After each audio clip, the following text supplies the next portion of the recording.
आपल्यासोबत राष्ट्रवादी काँग्रेस शरदचंद्र पवार पक्षाचे आमदार आणि राष्ट्रवादी पक्षाचे ज्येष्ठ नेते रोहित पवार आहे. दादा, विदर्भामध्ये सध्या मंडल यात्रा सुरू आहे. मुख्यमंत्र्यांनी टीका केली होती की आता कसं काय तुम्हाला ओबीसीची आठवण झाली, इतके वर्ष काय केलं, कशा प्रकारे बघता त्यांच्या त्या आरोपाकडे? नाही, मुख्यमंत्री साहेबांचा जरा इतिहास कच्चा आहे. जेव्हा मंडल आयोग स्थापन झालं होतं आणि निर्णय घेतला गेला होता अख्ख्या देशामध्ये की आता ओबीसीला आरक्षण द्यायचं, तेव्हा देवेंद्र फडणवीस साहेब ज्या भाजपच्या नेत्यांचं नाव घेतात, त्यांच्यावर मतं मागतात, विचारसरणीवर बोलतात, त्या सर्व लोकांनी या देशामध्ये कमंडल यात्रा काढली होती. कशासाठी काढली होती तर मंडल आयोगाच्या निर्णयाला म्हणजे ओबीसी आरक्षणाला विरोध करण्यासाठी ती यात्रा काढली होती आणि कमंडल घेऊन काढली होती. म्हणजे ओबीसींना आरक्षण दिलं गेलं हे अपवित्र गोष्ट झाली. कमंडलच्या माध्यमातून ते आता पवित्र करायचा अख्खा देश, अशा पद्धतीने यात्रा त्या काळामध्ये भाजपली म्हणजे ओबीसीच्या विरोधात काढली होती. त्याबद्दल जर देवेंद्र फडणवीस काय बोलत असतील तर आम्ही ऐकायला वेट करत आहोत, वाट बघत आहोत की त्या बाबतीत तुम्हाला काय म्हणायचं. म्हणजे की सुरुवातीला भाजपने मंडल आयोगाचा विरोध केला, ओबीसीना आरक्षण द्यायच्या विरोधामध्ये भाजप होतं. हे 100% अख्ख्या जगाला माहिती आहे. आणि आत्ता कसं आहे की फक्त समाजामध्ये वाद निर्माण करून त्याच्यावर राजकीय पोळी भाजण्याचा प्रयत्न हा भाजपने तिथं केलेला आहे. आणि आम्ही जर तुम्ही भाषणाच्या माध्यमातून काय सांगण्याचा प्रयत्न करतो आहे की भाजप काय करते की दोन समाजामध्ये वाद निर्माण करते, दोन धर्मांमध्ये वाद निर्माण करते आणि त्याच्यावर फक्त राजकीय पोळी भाजते. पण खऱ्या अर्थाने आज जर आपण बघितलं तर हे जे कुणी शेतकरी आहेत जे आत्महत्या करतात ते बहुजन समाजाचे आहेत. त्याच्याचबरोबर महिलांवर अत्याचार होतात बहुजन समाजाचे आहेत. आज जर आपण परिस्थिती बघितली, बेरोजगार युवा आहेत ते बहुजन समाजाचे आहेत. आम्हाला असा प्रश्न करायचा आहे सरकारला आणि या सर्व नेत्यांना, तुम्ही हिंदू खतरे में म्हणता ते बरोबर आहे, पण मला असं एवढंच म्हणायचं आहे की तुमच्या काळामध्ये हिंदू खतरे में आहे तर हे जे काही बहुजन समाजाची लोक आत्महत्या वगैरे करतायत त्याच्याबद्दल तुम्ही बोलणार आहात का? त्यामुळे आज धोरणात्मक निर्णय न घेता फक्त समाजामध्ये तेढ निर्माण करून राजकारण करायचा प्रयत्न हा भाजपकडनं केला जातो आहे. आमचं फक्त एकच मत आहे की आज ज्या काही शेतकरी, कष्टकरी, युवा, विद्यार्थी, महिलांना अडचणी आहेत त्या खऱ्या अर्थाने सोडवण्याची जरूरत आहे. आणखी एक विषय सध्या गाजत आहे, तो मध्ये मतदार आहे त्यांना गोड आणि त्याला घेऊन निवडणूक आयोगाची भूमिका. नुकत्याच राज्यामध्ये लोकसभा आणि विधानसभेच्या निवडणुका झाल्या. काय वाटतं तुम्हाला, ज्या प्रकारचे निकाल आले आणि राहुल गांधींनी सध्या जे आरोप आणि जे पुरावे सादर करत आहे, काय घडलं असेल असं वाटतं तुम्हाला? एक शंका जी व्यक्त केली जाते ती शंका तुमच्या मनात पण आहे? 100% ती शंका आहेच. कारण जे विधानसभेचं इलेक्शन झालं होतं त्या इलेक्शनमध्ये आपण जर बघितलं, म्हणजे जेव्हा लोकसभा इलेक्शन झालं, निकाल लागल्यानंतर अख्ख्या महाराष्ट्रामध्ये जल्लोषचं वातावरण होतं. लोक रस्त्यावर आले होते, जल्लोष करत होते, वातावरण एकदम असं आनंदमयी झालं होतं. पण विधानसभाचा जेव्हा निकाल लागला तेव्हा एवढी मोठी मेजॉरिटी भाजप मित्रपक्षाला मिळूनसुद्धा लोक रस्त्यावर आले नव्हते, जल्लोष कुठंच दिसला नाही. जे लोक निवडून आले त्यांनासुद्धा वाटत नव्हतं अरे आपण कसं निवडून आलो. त्यामुळे कुठं ना कुठंतरी काय चुकीच्या गोष्टी EVMच्या माध्यमातून झाल्या असतील. त्याच्यामध्ये आपण ज्याला म्हणतो मतदार यादी मॅनेज करणं, त्यात खोटं मतदान तिथं करून घेणं. आमचं असं मत होतं की काही वेळेस तर बहुतांश मतदार केंद्रावर लोक न येतासुद्धा मतदान भाजपला झालं आहे. ही शंका जेव्हा आम्ही व्यक्त केली तेव्हा आम्ही व्हिडिओ मागितले की तिथं जे व्हिडिओ असतात CCTV असतात, पण लगेचच दुसऱ्या दिवशी इलेक्शन कमिशनने निर्णय घेतला की आम्ही व्हिडिओ देऊ शकत नाही. आणि केव्हा आता राहुल गांधीजी बोलत आहेत इलेक्शन कमिशनच्या विरोधात, आंदोलन आम्ही केलं होतं सगळ्या खासदारांनी इलेक्शन कमिशनच्या विरोधात. आम्हाला कुठं जायचं होतं, इलेक्शन कमिशनपर्यंत जायचं होतं आणि त्यांना जाब विचारायचं होतं. अडवलं कुणी? भाजपली अडवलं, म्हणजे भाजपच्या सरकारली केंद्रात अडवलं. आणि आजसुद्धा आम्ही जेव्हा इलेक्शन कमिशनच्या विरोधात बोलतोय तेव्हा उत्तर आम्हाला इलेक्शन कमिशन देत आहे. असं ही जी गोष्ट जी राहुल गांधीजींनी सांगितलं, उदाहरण कर्नाटकाचं होतं, तसंच महाराष्ट्रामध्ये सुद्धा अशोक बापू पवार आहेत, त्यांनीसुद्धा काही पुरावे दिलेले आहेत, जानकरांनी पुरावे दिलेले आहेत, त्याच्याचबरोबर राहुल कलाटेली पुरावे दिले आहेत, सचिन दोडकेंनी पुरावे दिलेले आहेत.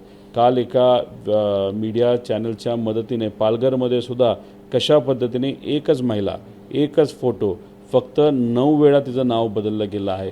तिचा मतदान यादीमध्ये नाव असणं आणि तिला मतदान करून घेणं, म्हणजे हे जे काय आहे ना, कुठं ना कुठंतरी काही ना काहीतरी गडबड आहे असं आमच्या सगळ्यांचं मत आहे. पण एकंदर याला घेऊन निवडणूक आयोगांची जी भूमिका पाहायला मिळतात त्याबद्दल तुमचं काय मत आहे? नाही, निवडणूक आयोग जे आहे ना ते भाजपचं एक एक्सटेंडेड डिपार्टमेंट झालं आहे. जसं आपण म्हणतो ना की एक सेवा दल आपल्या पक्षामध्ये असतं, त्यानंतर युवा सेल असतं, नंतर विद्यार्थी असते, महिला असते, तसं आता भाजपचं इलेक्शन कमिशन एक विभाग झालेला आहे. प्रश्न आम्ही इलेक्शन कमिशनला करतो, उत्तर भाजप देत आहे.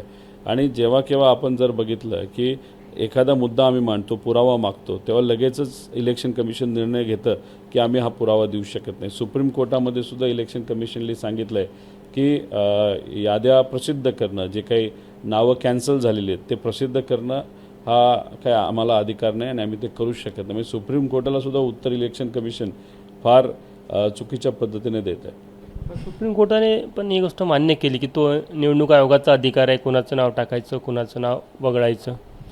इलेक्शन कमिशन स्वायत्त संस्था आहे, CBI स्वायत्त संस्था आहे, ED स्वायत्त संस्था आहे.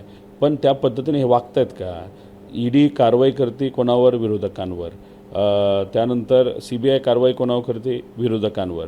इलेक्शन कमिशन वागतंय कसं? जे सरकारमध्ये सत्तेत आहेत त्यांच्या. इलेक्शन कमिशनचा प्रमुख पूर्वी जेव्हा निवडला जात होता तेव्हा CGI म्हणजे आपले सुप्रीम कोर्टाचे प्रमुख आहेत त्यांनासुद्धा त्या कमिटीमध्ये ठेवण्यात आलं होतं. आता ते वगळण्यात आलं आणि मंत्री निर्णय घेतात की कुठल्या इलेक्शन कमिशन म्हणजे मेजॉरिटी ज्या पक्षाची आहे ना तर सरकार ज्या पक्षाचं आहे ते ठरवणार इलेक्शन कमिशनचा प्रमुख कोण असणार. त्यामुळे त्यांनी केंद्र सरकारने सुद्धा नियम बदलून इलेक्शन कमिशनचा प्रमुख हा आपल्या पद्धतीने आपल्या चॉईसचं तिथं जावा असं नियोजन तिथं केलं आहे. त्यामुळे सुप्रीम कोर्ट स्वायत्ता बघता अधिकार बोलताना बरोबर बोलतात, पण आज इलेक्शन कमिशन त्या पद्धतीने काम करतं आहे का? काय वाटतं, जी वाटचाल बघतो असं वाटतं भविष्यात काय होईल? नाही, लोक जोपर्यंत रस्त्यावर येणार नाही तोपर्यंत काहीच होणार नाही. त्यामुळे जेव्हा खासदार रस्त्यावर आले तेव्हा खासदार ज्या लोकांचं प्रतिनिधित्व करतात ते आता रस्त्यावर आलेले आहेत. आणि आज महाराष्ट्रामध्ये सुद्धा आपण जर बघितलं ठिकठिकाणी वेगळ्या पद्धती म्हणजे शेतकऱ्यासाठी आंदोलन करत आहेत, शिक्षकांसाठी आंदोलन करत आहेत. रस्त्यावर आपल्या सर्वांना उतरावं लागेल आणि कुठेतरी झोपलेलं सोंग घेणाऱ्या या सरकारला जागा करावं लागेल. आणखी एक महत्त्वाचा प्रश्न की राहुल गांधी देशातील 48 असे मतदारसंघ आहे, जसं कर्नाटकचा मतदारसंघ त्यांनी रिसर्च केला, अशा वेगवेगळ्या मतदारसंघात रिसर्च करताना त्याचे पुरावे देखील ते नुकतेच सादर करेल असं ते बोलले. राज्यामध्ये तुम्ही त्यावर काही काम करत आहात का किंवा करायचा काही विचार आहेत का? नाही, करावंच लागेल. आता आम्ही डिजिटल इन्फॉर्मेशन इलेक्शन कमिशनकडनं मागितली होती पण ते म्हणाले आम्ही देऊ शकत नाही. त्यामुळे प्रिंट त्यांनी द्यायला मान्य केलेलं आहे, नाही तर आम्ही प्रिंट देऊ असं सांगितलेलं आहे. बरेच असे मतदारसंघ आहे ज्याच्यावर आम्ही शंका घेत आहोत. त्यामुळे त्या बाबतीत नक्कीच आम्ही थोडासा रिसर्च करून ते लोकांसमोर येत्या काळामध्ये आणू.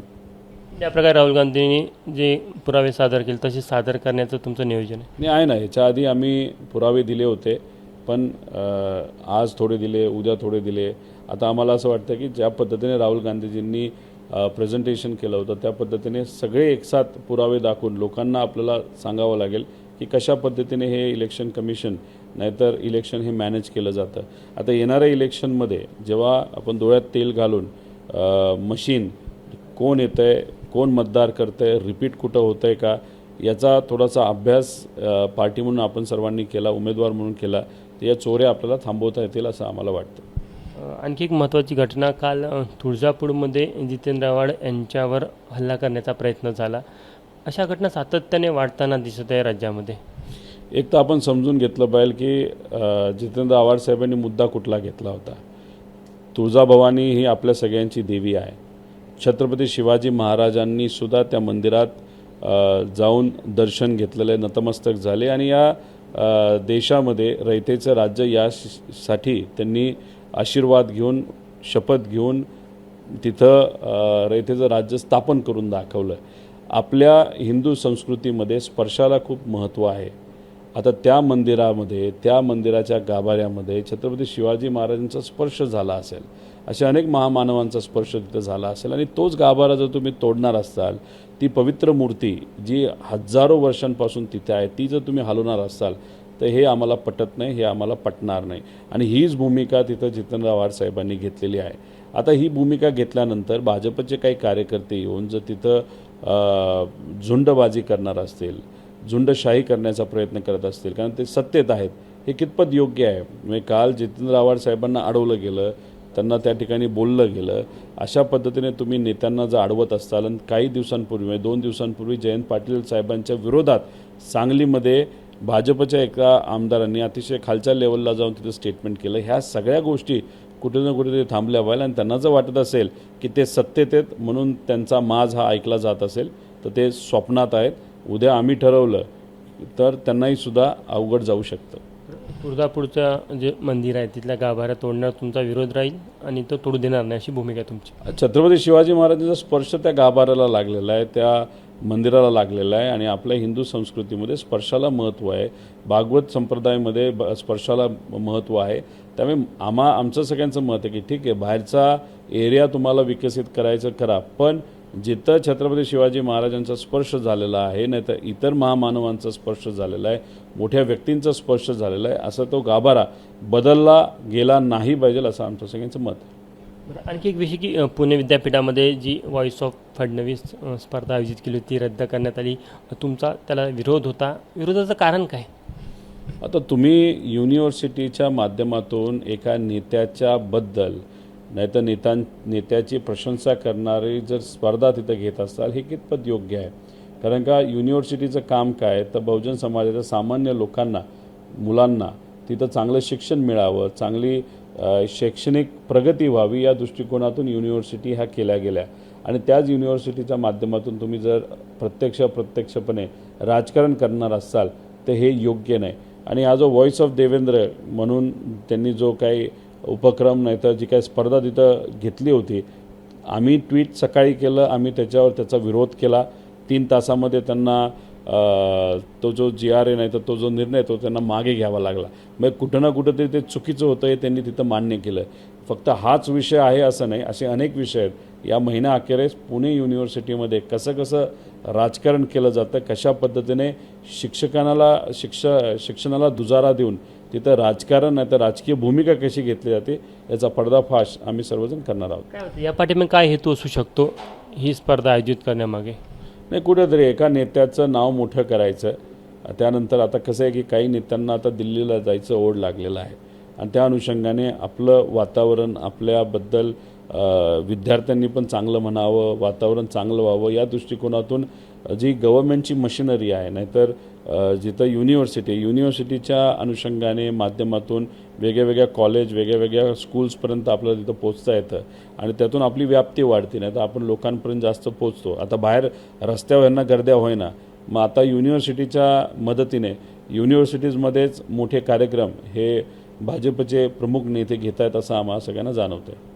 आणखी पुण्याचा विषय होता की आधी अजित पवार यांनी घोषणा केली होती की पुण्यामध्ये आणखी 3 स्वतंत्र महानगरपालिका होणार.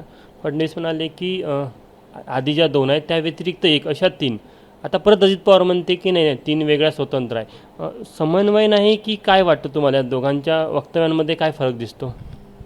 नाही, एक तर कोऑर्डिनेशन नाही असं दिसतंय. आता अजितदादा स्वतः पालकमंत्री आहेत. ज्या जिल्ह्याचे अजितदादा पालकमंत्री ते स्वतः उपमुख्यमंत्री आणि फायनान्स मिनिस्टर आहेत. त्यांनी एखादं स्टेटमेंट दिलं तर त्याला काउंटर करणारं स्टेटमेंट भाजपचे नेते देवेंद्र फडणवीस साहेब जे राज्याचे मुख्यमंत्री आहेत. आता कदाचित दादांचं स्टेटमेंट हे देवेंद्र फडणवीसांना आवडलं नसावं आणि पुण्यामध्ये बॉस कोण आहे अप्रत्यक्षपणे हे देवेंद्र फडणवीस साहेब दाखवण्याचा प्रयत्न तिथं करत असतील. त्यामुळे कुठंतरी खरा बॉस पुण्याचा कोण आहे याच्यामध्ये स्पर्धा लागली असं आपल्याला म्हणावं लागेल. म्हणजे अजितदादा फडणवीसांना पुण्याचा बॉस मानायला तयार नाही. पालकमंत्री ते उपमुख्यमंत्री आहेत, त्यांचेसुद्धा 42 आमदार आहेत. त्यांच्या आमदारांच्या पाठिंब्यानेच हे सरकार तिथं आहे. ठीक आहे, त्यांची जरूरत आहे नाही आहे एकनाथ शिंदे साहेबांना गृहीत धरलं तर, पण एकनाथ शिंदे साहेबांची आजची परिस्थिती बघता एकनाथ शिंदे साहेबांना साईडलाईन केलं जातं त्यांच्या पक्षाला. त्यामुळे त्यांना जर साईडलाईन केलं तर दादांची जरूरत तुम्हाला आहे. अशात तिथं एक स्पर्धा होणं म्हणजे कुठं ना कुठंतरी तिथं एकमेकांची लिडरशिप न एक्सेप्ट करणं असंच आपल्याला सगळ्यांना बघायला दिसतं. तुम्ही म्हणतात की एकनाथ शिंदेला साईडलाईन केलं जातं आहे. काल मंत्रिमंडळाच्या बैठकीला नव्हते, ते काश्मीरच्या दौऱ्यावर होते, आज गुजरातमध्ये जात आहे. काय वाटतं म्हणजे काय सुरू आहे सध्या सरकारच्या या 3 पक्षांमध्ये? काय माहिती, एकनाथ शिंदे साहेबांच्या पक्षाची ताकद जर महाराष्ट्रामध्ये कमी केली गेली जी आता जाती आहे तर मग असं म्हणावं लागेल की गुजरातमध्ये सुद्धा त्यांचा पक्ष वाढावा यासाठी ते तिथे गेले असतील. नाहीतर जम्मू काश्मीरमध्ये. आता पण जम्मू काश्मीरमध्ये त्यांची जी व्हिजिट होती त्या व्हिजिटचं मी स्वागत करतो, कारण भाजपली महाराष्ट्रामध्ये आणि भारतामध्ये एक वातावरण असं केलं होतं हिंदू मुस्लिमच्या विरोधात, जेव्हा तिथं जी टेररिस्टची घटना काय नजीकच्या काळामध्ये घडली होती. पण जेव्हा तो मुस्लिम मुलगा ज्याने काही टुरिस्टला मदत केली, जीव वाचवला, तो त्याच्यामध्ये वारला, जेव्हा शहीद झाला, तर त्यांच्या कुटुंबियासाठी मदत एकनाथ शिंदे साहेबांनी केली. त्यामुळे भाजपली जो अजेंडा हिंदू मुस्लिमचा चालवला होता, कुठं ना तरी एकनाथ शिंदे साहेबांनी त्याला काही प्रमाणात ब्रेक लावला. म्हणजे त्यासाठीच कदाचित ते काश्मीरला गेले होते. त्याचं मी स्वागत करतो. आता गुजरातला गेले का हे मला माहीत नाही, पण नक्कीच एकनाथ शिंदे साहेबांची ताकद ही कमी केली जाते. ठाण्यामध्ये सुद्धा तिथं असणारा एक अधिकारी जो कदाचित भुसे साहेबांच्या जवळचा आहे, त्यालासुद्धा भाजपने आता अडचणीत आणलेला आहे. आणि हे प्रत्येक ठिकाणी चालू आहे. अनेक मंत्री आणि आमदार जे एकनाथ शिंदे साहेबांचे, त्यांना इन्कम टॅक्सच्या नोटिसेससुद्धा आलेल्या आहेत. त्याच्याचबरोबर आपण जर बघितलं तर जे काही करप्शनचे आता गोष्टी बाहेर निघत आहेत, ते सुद्धा एकनाथ शिंदे साहेबांच्याच खात्याचे जरा जास्त निघत आहेत. त्यामुळे कुठं ना कुठंतरी एकनाथ शिंदे साहेबांना कोपऱ्यात गाठण्याचा प्रयत्न भाजपकडनं केला जातो असं आम्हाला सगळ्यांना वाटतं. रायगडच्या पालकमंत्रीपदाचा विषय असेल किंवा भरत गोगाल यांची जी अपेक्षा आहे तो विषय असेल, तो देखील त्यातलाच भाग आहे. नाही, नाशिकचं पण पालकमंत्रीपद अजून प्रलंबितच आहे. तिथं बघितलं तर 10-12 हजार कोटी रुपयाचा खर्च हा होणार आहे. तिथं जो धार्मिक कार्यक्रम आहे आणि त्याच्याचबरोबर रायगडचा पण प्रश्न सुटत नाही. त्यामुळे दोन्हीकडे एकनाथ शिंदे साहेबांच्याच 2 आमदारांना आणि मंत्र्यांना तिथं कॉर्नर केलं आहे. त्यामुळे हे स्पष्ट आहे की आता एकनाथ शिंदे साहेबांचा नंबर आहे, उद्या जाऊन दादांचा नंबर येऊ शकतो. बरं, काय वाटतं भाजपला जी एकनाथ शिंदेंची गरज होती ती संपत आली, त्यामुळे त्यांना साईडलाईन केलं जातं. आता बघा ना, 130-132 आमदार हे भाजपचे निवडून आलेले आहेत. त्यांना किती पाहिजे? अजून 16-17 आमदार पाहिजे. आता जो सुप्रीम कोर्टाचा निर्णय हा दादांच्या आणि एकनाथ शिंदे साहेबांच्या विरोधात जाऊ शकतो. त्यामुळे चिन्ह या दोघांकडे न राहता एक साहेबांकडे येईल आणि एक उद्धव ठाकरे साहेबांकडे येईल.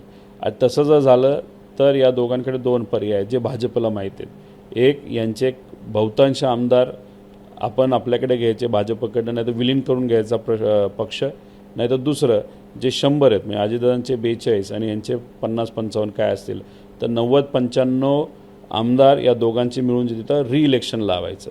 आणि त्या रिइलेक्शनमध्ये आपण जर बघितलं तर बहुतांश ठिकाणी जिथं एकनाथ शिंदे साहेबांचे आमदार आहेत तिथं काँग्रेसने ते इतर पक्षातून भाजपली प्रवेश करून घेतला आहे.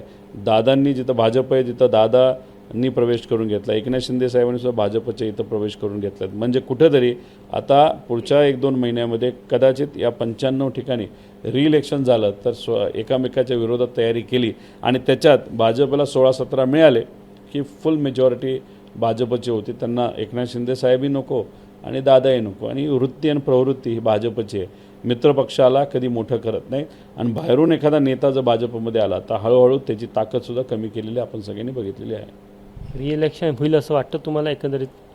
ज्या दिशेने चाललेले आहेत आणि आत्ताच म्हणजे 4 वर्षाआधीच आत्ता आपण बघितलं तर बहुतांश ठिकाणी काँग्रेस जिथं भाजपचा आमदार आहे तिथं दादांनी त्यांचा उमेदवार आत्ता प्रवेश करून घेतलेला आहे. एकनाथ शिंदे साहेबांनी घेतला. जिथं एकनाथ शिंदे साहेब आहेत तिथं BJPला घेतलेलं आहे. त्यामुळे आता ते सगळं तर आत्तापासूनच सुरू झालेलं आहे. त्यामुळे ही घाई जर आत्ता होत असेल तर कदाचित या तिघांना असं वाटत असेल की पुढच्या काही दिवसांमध्ये रिइलेक्शन या 90-95 जागेसाठी होऊ शकतं. 3 पक्षातच अंतर्गत स्पर्धा आहे, स्पष्ट आहे.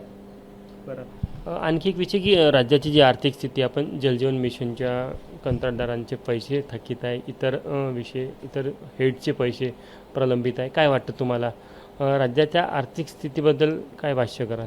9.5 लाख कोटी रुपयाचं लोन आहे आपल्यावर. आणि हे जे काही छोटे मोठे कॉन्ट्रॅक्टर जे मध्यमवर्गीय आहेत, बहुजन समाजाचे आहेत, त्यांचं आपण जर बघितलं तर 89,000 कोटी रुपये थकीत आहेत. 41,000 कोटी PWD असेल, 16,000 कोटी तुमचं जलजीवन असेल, 6,500 ग्रामविकास असेल, 1500 UD डिपार्टमेंट असेल, जलसंधारण काहीतरी 7-8 हजार असेल, असं पकडून काहीतरी 89,000 कोटीवर तिथं जाते. ह्यांचे पैसे प्रलंबित ठेवलेत, अडकून ठेवलेत. पण भाजपचं सरकार काय करतं आहे की शक्तिपीठ जो शक्तिपीठ मार्ग, आता मी नागपूरमध्ये, इथं कोण मोठा नेता आहे, तर इथं गडकरी साहेब मोठे नेते प्लस त्यांच्याकडे नॅशनल हायवेचं पद आहे. महाराष्ट्रामध्ये आता एक नॅशनल हायवे केला जातो आहे 800 किलोमीटरचा, 8 पदरी आहे. 8 पदरी रस्ता 800 किलोमीटरचा, पर किलोमीटर गडकरी साहेबांच्या रस्त्याला नॅशनल हायवेला 71 कोटी रुपये खर्च येतो पर किलोमीटर. झाले, टेंडर झाले. आता दुसरा नेता नागपूरचा कोण आहे, तर देवेंद्र फडणवीस साहेब आहे. आता ह्यांनी जो नवीन आता प्रोजेक्ट सुरू केला आहे शक्तिपीठ, तो सुद्धा 800 किलोमीटरचा आहे. आता गडकरी साहेबांना 8 पदरी रस्त्याला जो मोठा आहे त्यांना खर्च येतो 71. देवेंद्र फडणवीस साहेबांच्या रस्त्याला किती खर्च येतो, 102 कोटी रुपये. आणि आता एक्स्किलेशन केलं जातं आहे, तो 140 कोटीला जाणार आहे पर किलोमीटर. दोघात फरक किती, 70 कोटीचा फरक आहे. गडकरी साहेबांचा 8 पदरी आणि हा 6 पदरी देवेंद्र फडणवीस साहेबांचा, तर 70 कोटीचा फरक 800वर काढला तर 56,000 कोटी रुपये होतात. मग आमचा प्रश्न आहे, एका बाजूला 9.5 लाख कोटीचं लोन या राज्यावर झालं आहे, दुसऱ्या बाजूला 90,000 कोटी रुपये गरीब छोटे मध्यमवर्गीय कॉन्ट्रॅक्टरचे तुम्ही बाकी ठेवलेत, आणि या प्रकल्पावर अतिरिक्त नॅशनल हायवेच्या अतिरिक्त 56,000 कोटी रुपये तुम्ही खर्च करणार असाल. आणि पुणे रिंग रोड 14,000 कोटीचं एस्टिमेट असताना 42,000 कोटीला जर गेला असेल, तर हा अतिरिक्त पैसा चालला आहे कुठं? म्हणजे भ्रष्टाचार फार पीक लेवलला आहे या महाराष्ट्रामध्ये. गरिबाला योजना मिळत नाहीत. ज्या SC ST OBC ओपन या सगळ्या समाजाच्या शेतकरी कष्टकरी यांच्या ज्या सगळ्या योजना आहेत त्या तुम्ही थांबवल्यात, त्याला पैसे तुम्ही देत नाहीत. या कॉन्ट्रॅक्टरला तुम्ही अडकवले, ते आत्महत्या करतायत. पण मोठ्या कॉन्ट्रॅक्टरला ऑफिसमध्ये घेऊन जे तुमचं डील होते ते डील तुम्ही करता, त्यांचे पैसे मात्र तुम्ही देत आहात. म्हणजे कुठं ना कुठंतरी हा भ्रष्टाचार अतिशय वाईट लेवलचा चालू आहे, आणि त्याच्यामध्ये आपलं राज्य हे मोठ्या प्रमाणात अडचणीत येत चाललेलं आहे. मला असं म्हणायचं आहे की म्हणजे विकासाचे जे मोठे प्रकल्प आहे ते कुठेतरी एक भ्रष्टाचाराचं मॉडेल बनलेलं आहे. 100% आम्ही पुराव्यासकट तिथं बोललेलो आहे की एका मोठ्या कॉन्ट्रॅक्टरला ऑफिसमध्ये बोलून, घरी बोलून, हॉटेलमध्ये बोलून डील जर झालं तर ते डील हजारो कोटीचं असतं. पण एखादा कॉन्ट्रॅक्टर ज्याचं 1.5 कोटीचं कॉन्ट्रॅक्ट आहे, 2 कोटीचं कॉन्ट्रॅक्ट आहे, असं 2, 3, 1 कोटी पकडत ते 90,000 कोटीवर गेलेलं आहे. अशा लोकांना एकटं बोलू शकत नाही, ती चर्चा होते. त्यापेक्षा मग क्लब करून मोठे प्रोजेक्ट जर केले त्यात पैसा खाणं सोपं असतं, आणि हेच भाजपच्या काळामध्ये आणि या सरकारच्या काळामध्ये आता होत आहे. शेवटला प्रश्न, काल मोहन भागवत मध्य प्रदेशमध्ये बोलले की सध्या आरोग्य आणि शिक्षण या क्षेत्रामध्ये जो खर्च आहे तो सामान्याच्या आवाक्याबाहेर गेलेला आहे. केंद्रात असो किंवा महाराष्ट्रात असो, मध्य प्रदेशमध्ये असो, भाजपचं सरकार आहे. एक प्रकारे मोहन भागवतांचं हे वक्तव्य कुठेतरी त्यांच्या सरकारच्या धोरणाच्या विरोधात असल्याचं बोललं जात आहे. तुम्ही कशा प्रकारे बघता? माझं म्हणणं, या धोरणावर बोलण्यापेक्षा आम्ही बोलतो या विषयावर. आज अतिशय वाईट आरोग्याची परिस्थिती आहे. फक्त मोहन भागवत हे RSSचे मोठे नेते आहेत. मोहन भागवत साहेबांनी वयाबद्दल बोललं होतं, 75 वयाबद्दल. म्हणजे 75च्या पुढे जे राजकारणात आहे त्यांनी रिटायर झालं पाहिजे. हे RSSचं धोरण आहे, RSSचं एक वजन आहे. पण आमचा प्रश्न असा आहे, बाहेरून बघत असताना पूर्वी RSSचं भाजपमध्ये खूप चालायचं, पण आज RSSचं भाजपमध्ये चालतं आहे का, हे सप्टेंबर महिन्यामध्ये आपल्याला कळणार आहे. त्यामुळे सप्टेंबरची आपण वाट बघू, आणि त्यानंतर आपल्याला कळणार आहे RSS मोठे आहे का भाजपचे नेते मोठे आहेत. धन्यवाद. तर हे होते रोहित पवार. कॅमेरामॅन मिथुन आदमणेसह तुषार कोहळे, ABP माझा, नागपूर. ABP माझा, उघडा डोळे बघा नीट.